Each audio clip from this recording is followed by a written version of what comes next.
It's just a joke. Take it easy. In today's world, we're soft. We can't take a joke anymore. Comedy is dying. And it's a really sad sight to see. And I believe that this is part of a larger problem we have in our society of censorship, of a bunch of sensitive people who are in the minority, right? The ultra sensitive minority being the loudest and shutting down anyone who is funny, right? Who has said anything that is remotely, offensive in their past, going after them, right? And now we have people who are unfunny saying that they're comedians, and it's garbage. It's garbage. The best comedy is offensive, guys.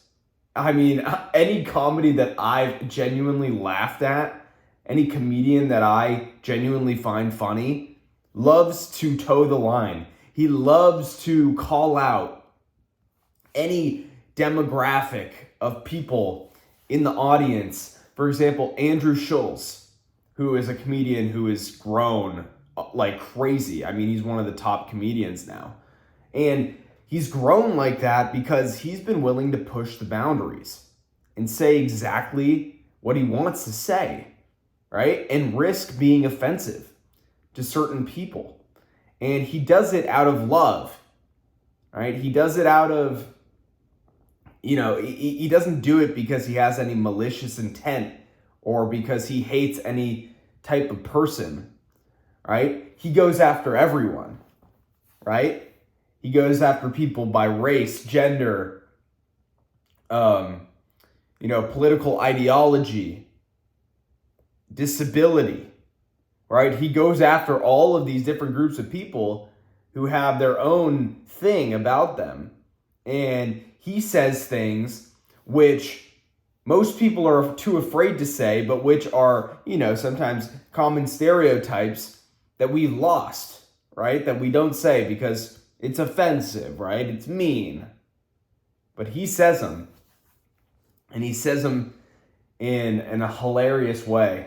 And that's why I really started to like Andrew Schulz. I haven't watched his stuff in a little while, but he's very good. Another guy, Joe Rogan. Joe Rogan, I feel for him. He has gotten censored in a big way. He's had a ton of backlash toward him for his past things that he said, and his comedy as well. I find him hilarious.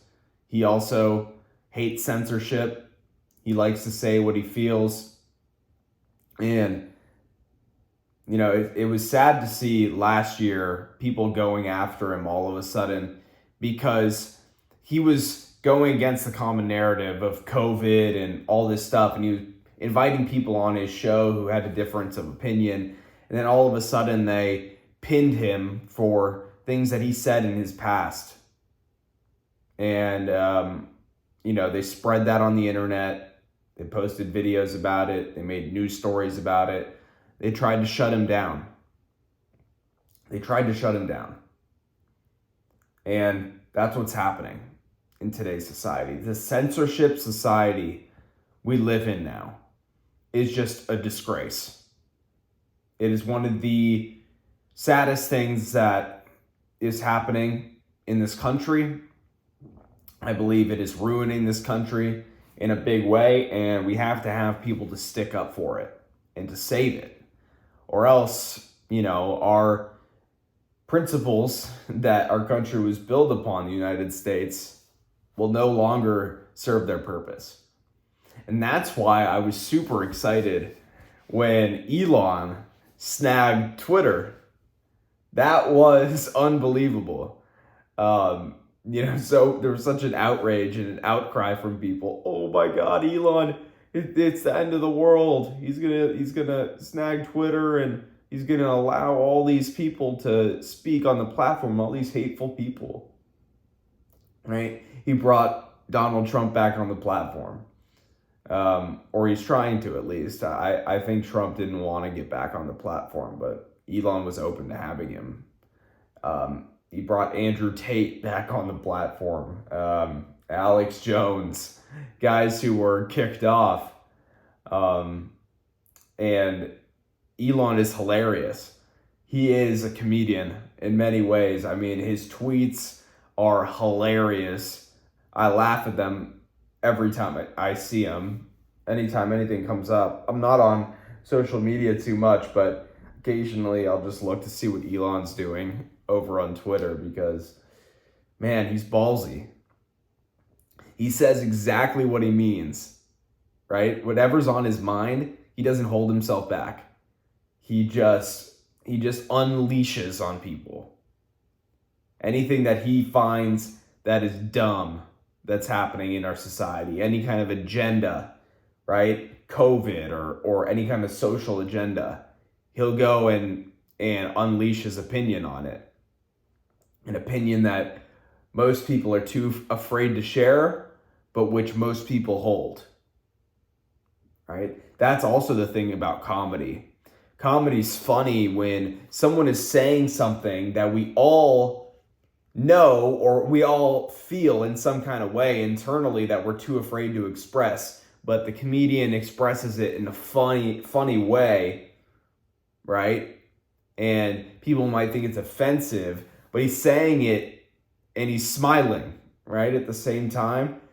And that cracks people up because they're like, oh my God, he's really pushing the boundaries right now.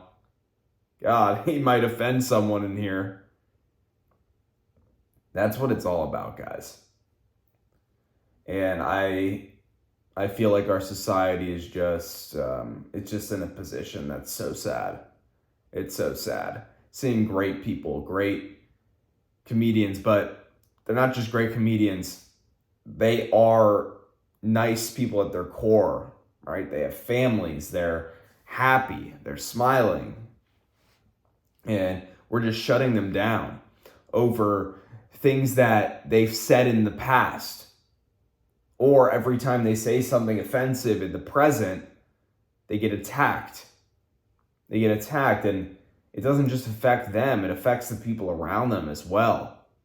And a lot of people have no compassion for them. They just don't care. The censorship mob just comes after them any which way they can to shut them down. I'm sure if you're watching this video right now, you agree with this. You think it's ridiculous, all this censorship. You probably enjoy good comedy, not woke comedy that's been coming out recently. All this garbage that's just unfunny. I forgot her name. What's that woman comedian's name? I don't think it's Hannah. It's not Hannah Gatsby, I don't think. But there's this female comedian that I saw, and it was just so unfunny. Joke after joke didn't hit. People were just not laughing.